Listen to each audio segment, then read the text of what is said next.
নমস্কার বন্ধুরা, Shirsha kitchen with village ফুডসে তোমাদের সবাইকে স্বাগত জানাই। আশা করি তোমরা সবাই ভালো আছো, সুস্থ আছো। তো দেখো, আমার মেয়ে আজকে রান্না করবে। কি রান্না করবে মা? তুমি কি নিয়েছো ওটা হাতে?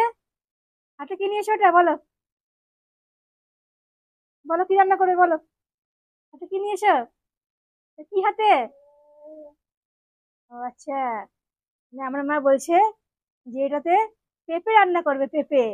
আজকে আমার মা পেঁপে করবে, তাই দেখো পেঁপে, দেখো দু হাতে দেখো ধরে নিয়েছে, দেখো পেঁপেটা কেমন কেমন দেখো ধরেছে, দেখো পেঁপেটাকে। অত করে পেঁপে ধরতে পারলে? ধরতে পেরেছো তুমি অত করে পেঁপে? ধরতে পেরেছো না? দেখো পেঁপেটাকে ধরেছে হাতে। পেঁপেটা রান্না করবে বলে পেঁপেটা হাতে নিয়ে বসে আছে আমার মা। আর এদিকে দেখো, আমি এখানে নিয়ে নিয়েছি, কেটে নিয়েছি আলু। আচ্ছা, তুমি পেঁপে করবে আজকে? ও, তুমি খেও না, তুমি খেও না, খাচ্ছ কেন? রান্না করবো তো, রান্না করে তবে খাবে। রান্না করে তবে খাবে। তো দেখো, এখানে আছে আলু, এখানে দেখো আছে নারকেল কোড়া, এখানে দেখো দিয়েছি আদা, কাঁচা লঙ্কা, টমেটো বাটা, হলুদ, লবণ, চিনি। এখানে নিয়েছি গোটা জিরে, তেজপাতা, কাশ্মীরি লঙ্কার গুঁড়ো, ধনে গুঁড়ো, জিরে গুঁড়ো, সবজি মশলা, আর তেল নিয়েছি এখানে। তো শুধু সামান্য উপকরণ নিয়েছি। তো চলো, প্রথমে পেঁপেটাকে কাটি। পেঁপে আলু সেদ্ধ করতে হবে আগে। চলো কেটে মা দাও, পেঁপেটা দাও। পেঁপেটা দাও আমাকে, দাও। দাও পেঁপেটা দাও, দাও আমাকে দাও। পেঁপেটা দাও, পেঁপেটা দাও। পেঁপেটা ছিল, হ্যাঁ। পেঁপেটা বাড়া ছিল তুমি। না, আমি নিয়ে কাটি, কাটি এটা কেটে নিই, কেটে নিই, কেটে নিই, এটা কেটে নিই। তারপর দেবো তোমাকে, হ্যাঁ। কাটি তারপর দেবো। হ্যাঁ। না না না না, এসো না, এসো না, এসো না, এসো না। দেখো পেঁপেটা আমি কাটছি। তো দেখো, কেটে নিয়ে চলো। দেখো এদিকে, দেখো আমার মেয়ে, দেখো কেমন মাইনা বাজছে, দেখো কেমন বাজাতো, মা বাজাও তো। বাজাও, থালাটা বাজাও, থালাটা বাজাও। বাজাও, বাজাও, বাজাও। এরকম এমনি করে বাজাও, এমনি করে বাজাও। দাসা এগিয়ে দিচ্ছে, এগিয়ে দিচ্ছে, এগিয়ে দিচ্ছে। এই দেখো মা, এই দেখো মা, এই দেখো, এই দেখো। এমনি করে বাজাও, এমনি করে বাজাও। খাচ্ছে কেন? খেও না, খেও না, খেও না। দেখো আমার মেয়ে, দেখো কেমন বাইরে বেড়াচ্ছে, দেখো কেমন। এদিকে দেখো পেঁপেটা আমি কাটছি। বাইরে বেড়াচ্ছে মা।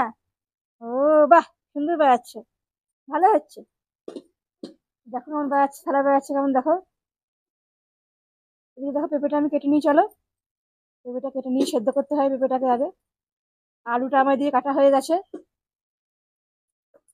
দেখো পেঁপেগুলো আমি এরকম ভাবে কেটে নিয়েছি। আর দেখো আলু তো কাটা হয়ে গেছিল। এখানে দেখো আমি কড়াইয়ে বসিয়ে জল দিয়ে দিয়েছি, জলটা অনেকটা গরম হয়ে গেছে। দেখো ধোয়া উঠছে জল থেকে। তো এই গরম জলের মধ্যে আমি পেঁপেটা আলুটা দিয়ে সেদ্ধ করে নেবো আগে। পেঁপেটা দিয়ে দেবো, আলুগুলো দিয়ে দেবো, দিয়ে চলো আমি সেদ্ধ করে নেবো। তার আগে চলো, এখানে আমি দিয়ে দেবো একটু লবণ আর হলুদ। লবণ দিলাম, আর দিয়ে দেবো একটু হলুদ।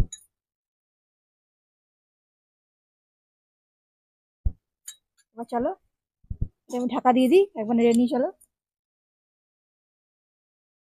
নেড়ে এটা আমি ঢাকা দিয়ে দেবো। চলো, আমি এটা সেদ্ধ করে নিই 10 মিনিট, 10 মিনিট মতন। তারপর তোমাদেরকে নামিয়ে দেখাবো কিভাবে রান্নাটা করছি আমি। দেখো পেঁপে গুলো আমার সেদ্ধ হয়ে গেছে এদিকে। তো পেঁপে আলু সবগুলো তুলে নিই আমি। চলো, আলু আর পেঁপে সব তুলে নেবো এবার আমি।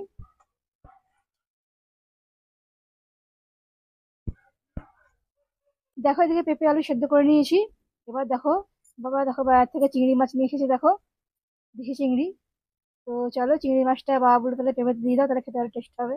তো চলো, এদিকে দেখো তেলটা দিয়ে দিয়েছি, তেলটা গরম হচ্ছে। তো চলো, আমি এখানে চিংড়ি মাছটা দিয়ে দেবো পেঁপেতে, তাহলে টেস্টটা আরো ভালো হবে। তো চলো, আমি এখানে হলুদ আর লবণ মাখিয়ে নিই চিংড়ি মাছের গায়ে। হলুদ আর লবণ দিয়ে দেবো। এবার চলো, ভালো করে মাখিয়ে নেবো। দেখো চিংড়ি মাছের গায়ে লবণ হলুদ মাখিয়ে নিয়েছি। চলো, চিংড়ি মাছগুলো এই তেলের মধ্যে দিয়ে দেবো, তেলটা গরম হয়ে গেছে। চিংড়ি মাছগুলো ভেজে নেবো, চলো লবণ হলুদ দিয়ে।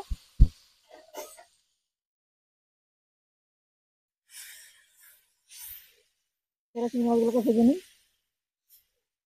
দেখো এখানে আমার চিংড়ি মাছগুলো ভাজা হয়ে গেছে। চলো, চিংড়ি মাছগুলো আমি তুলে নেবো। তুলে নিই, তুলে এখানে রেখে দেবো।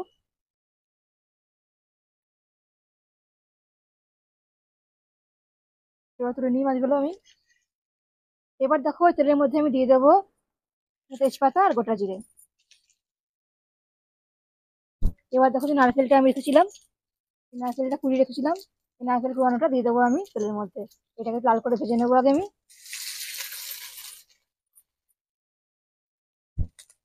লাল করে ভেজে নিই এটা একটু।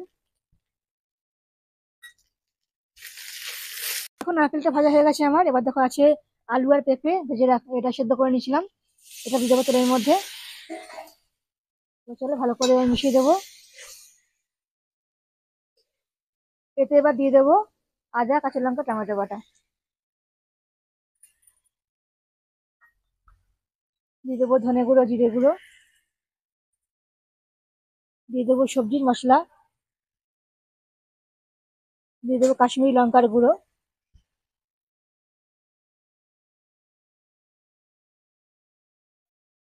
আর দিয়ে দেবো চিনি। এবার চলো সবগুলোকে একসাথে ভালো করে আমি কষিয়ে নেবো। দেখো ভালো করে কষানো হয়ে গেছে আমার মশলাটা এখানে। চলো একটু জল দিয়ে দেবো এতে আমি, অল্প পরিমাণে জল দেবো।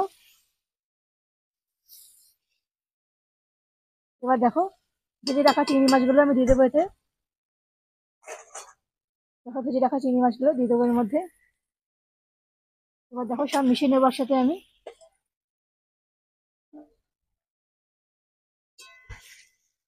এবার চলো একটু মাখা মাখা হয়ে যাবে এটা, তারপর তোমাদেরকে নামিয়ে দেখাচ্ছি নারকেল চিংড়ি দিয়ে পেঁপের তরকারি কেমন হয়েছে। দেখো বন্ধুরা, নারকেল চিংড়ি মাছ দিয়ে পেঁপের তরকারি আমার পুরো রেডি হয়ে গেছে। দেখে বুঝতে পারছো কতটা সুন্দর হয়েছে দেখতে। এটা তো ভাতের সঙ্গে খেয়ে দারুণ লাগবে। নারকেল আর চিংড়ি মাছ দুটো একসাথে দেওয়া আছে, আর তোমরা যে কোনো একটা দিয়েও করতে পারো, আবার দুটো একসাথে দিলে কিন্তু এর স্বাদটা আরো দ্বিগুণ বেড়ে যায়। তো আমার এই রান্নাটা পুরো কমপ্লিট। তোমরা দেখে বুঝতে পারছো কেমন সুন্দর হয়েছে, তো তোমরাও বানিয়ে নিও এরকম ভাবে, আর আমাকে জানিও কেমন হয়েছে।